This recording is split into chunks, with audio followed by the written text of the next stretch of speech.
దానికి ఏమైనా సమాధానం ఇచ్చారా?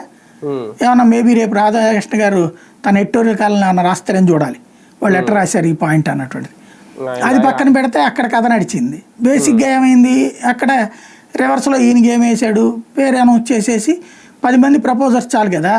10 మంది ప్రపోజర్స్ జనసేనకే ఉన్నారు కదా, 21 మంది. వాస్తవంగా 21 మంది జనసేన, 8 మంది తెలుగుదేశం అదే బీజేపీ వాళ్ళు కలిపితే సరిపోతుంది. ఇంకొక 5-6 కావాల్సి వస్తుంది సరిగ్గా చెప్పాలంటే.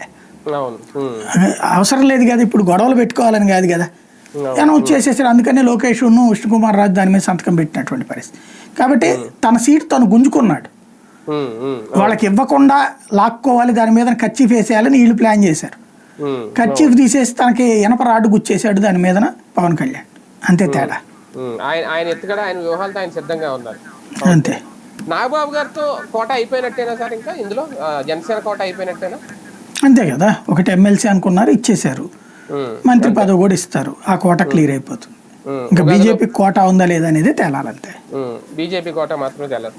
ఇప్పుడు అంటే ఉగాది లోపు ఈయనకి మంత్రి పదవి ఇస్తారు అనేది కూడా అంటే అంత హడావుడిగా ఇప్పుడు అవుతుందా? ఒకవేళ చేయాలి, ఉగాది రోజున ఇస్తారనుకుంటున్నాను నేను. ఉగాది లోపు కాకపోవచ్చు, ఉగాది రోజు ఇస్తారేమో అనుకుంటున్నాను.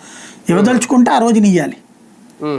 మళ్ళీ ఆర్కే గారు ఏం రాస్తారో చూడాలి. లోపు వద్దని మంత్రి పదవి వద్దన్నాడు, అన్నయ్యకి ఎమ్మెల్సీ చేస్తే చాలా అన్నాడు అని ఏమన్నా చెప్తారని చూడాలి.